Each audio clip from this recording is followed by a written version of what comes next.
नमस्कार विद्यार्थियों, मनुस्मृति के द्वितीय अध्याय का हम अध्ययन कर रहे हैं।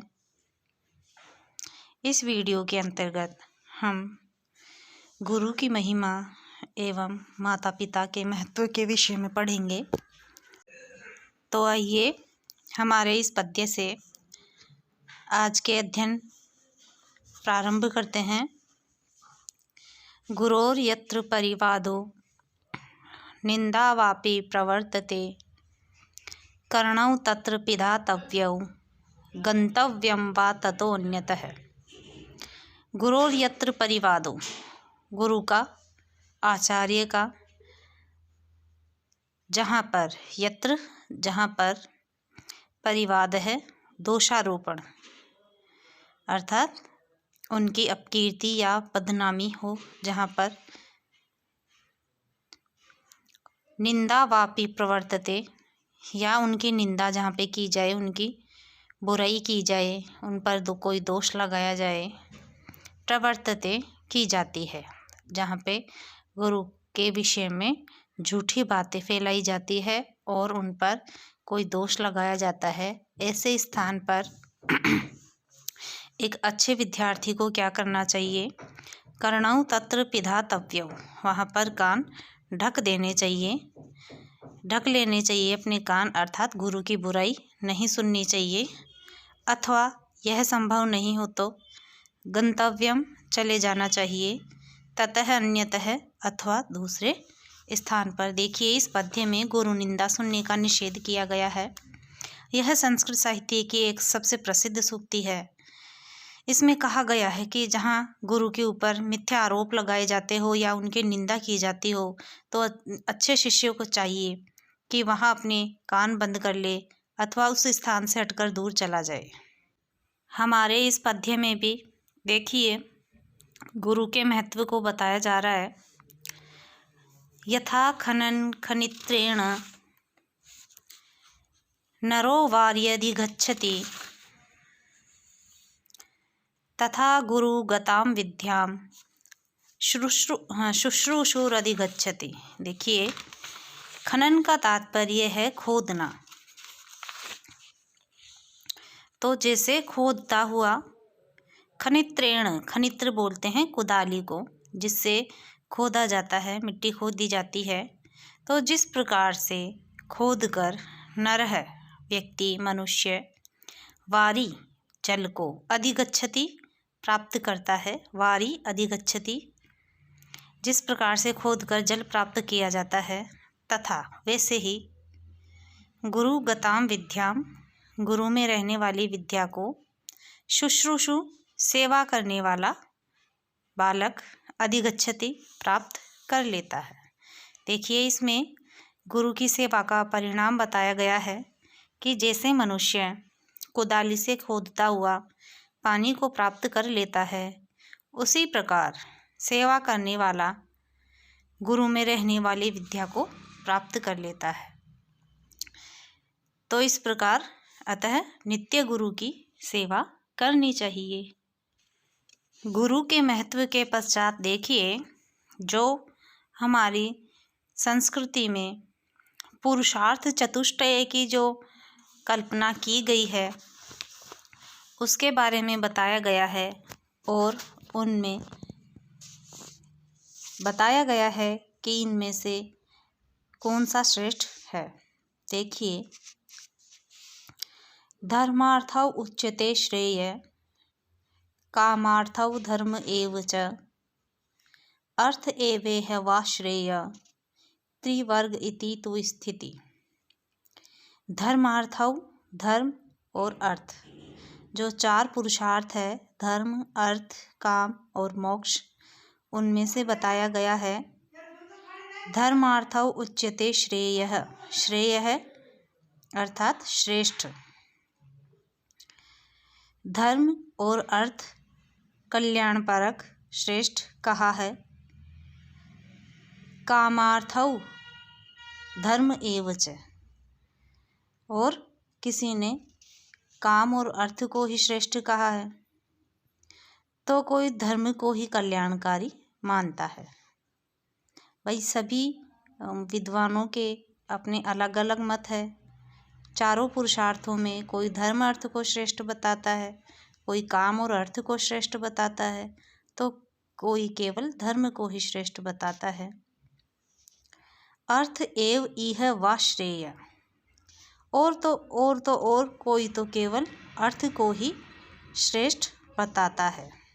लेकिन मनुस्मृतिकार मनु क्या मानते हैं, वहीं इस पद्य में बताया है त्रिवर्ग इति तु स्थिति,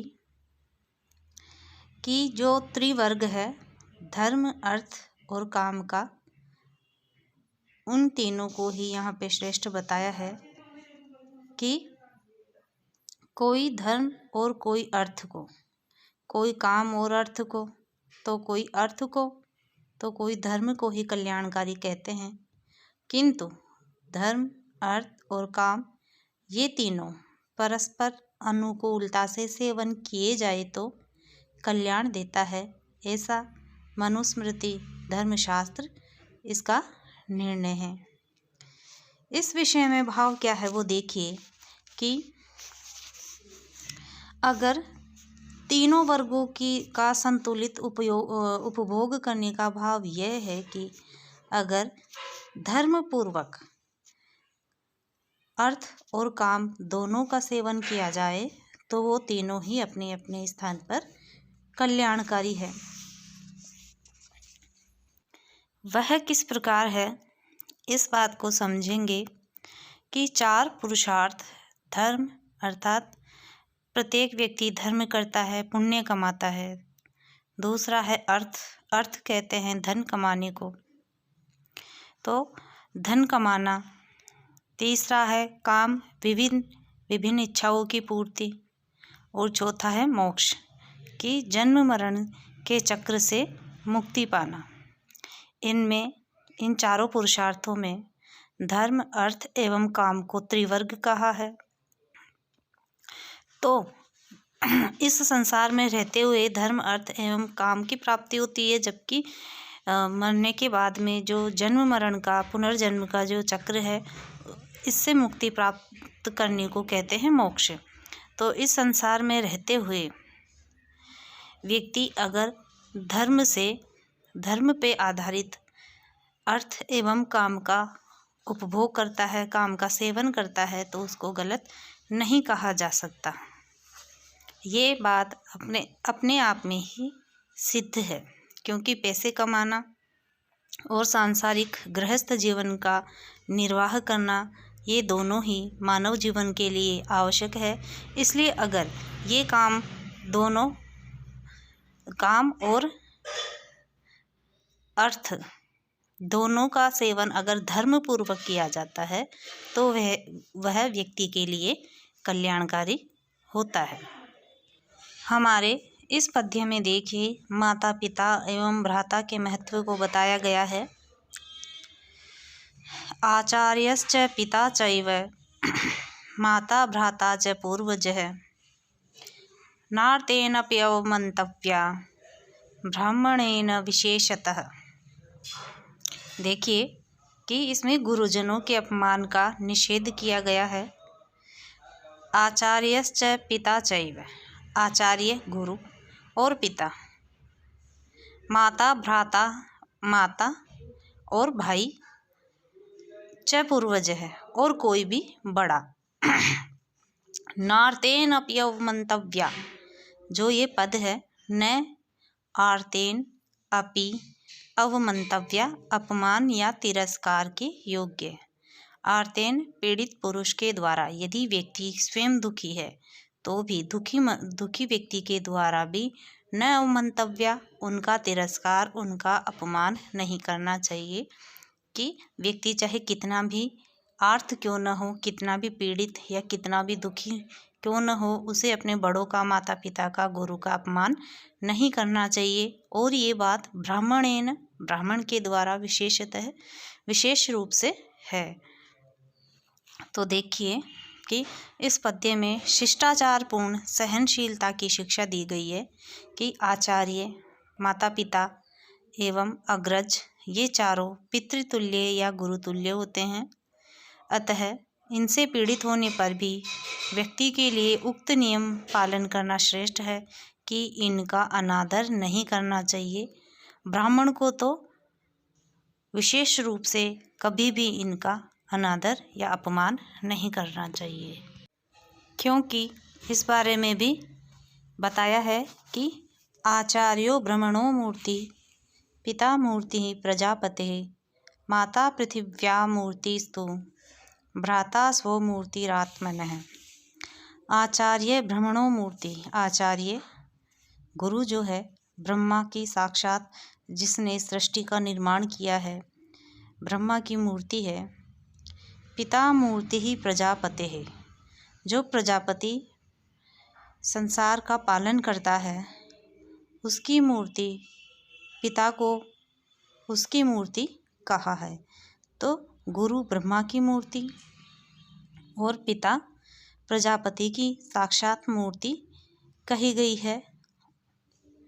उसके पश्चात है माता पृथिव्या मूर्तिस्तु, माता भूमि की प्रतिमा है।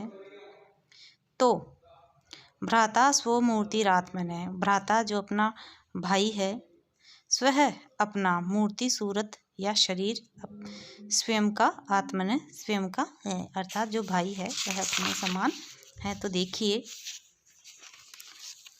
आचार्य परमात्मा की मूर्ति है, पिता ब्रह्मा की मूर्ति, माता पृथ्वी की मूर्ति और भाई अपनी ही मूर्ति है।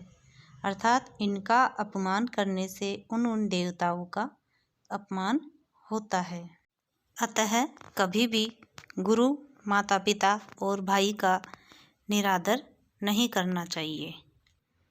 देखिए, माता पिता के महत्व को बताते हुए ही क्या बताया है कि यम माता पितरौ क्लेशम सहेते संभवे नृणाम न तस्य निष्कृतिः शक्या कर्तुम वर्ष शतैरपि। यम जिसको, जिस कष्ट को माता पितरौ, माता माँ बाप, क्लेशम सहेते जिस पीड़ा को अनुभव करते हैं, संभवे उत्पत्ति के समय, नृणाम संतान की, मनुष्य की उत्पत्ति के समय जो दुख और जो पीड़ा माता पिता को सहन करनी पड़ती है, न तस्य नहीं उस दुख का निष्कृति ही चुकाया जा सकता है, शक्यः सकते हैं, कर्तुम करने के लिए, वर्ष शतैरपि 100 वर्षों में भी, कि मनुष्य की उत्पत्ति के समय जो पीड़ा माता पिता सहन करते हैं, जो दुख माता पिता उठाते हैं, उसका बदला 100 वर्षों में भी संतान नहीं चुका सकती।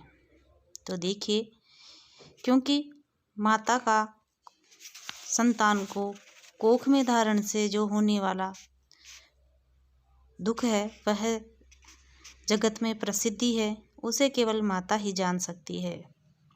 इससे भी अधिक दुख पिता को लालन पालन में, उसको उसके पालन पोषण में उठाना पड़ता है। अतः यहाँ माता और पिता दोनों के ही दुख का वर्णन किया गया है कि बालक को गर्भधारण से लेकर जन्म देने, उसको पालन पोषण करने में, उसको बड़ा करने में जो कष्ट माता पिता को सहन करने पड़ते हैं, उसका बदला संतान सैकड़ों वर्षों की सेवा से भी नहीं चुका सकती।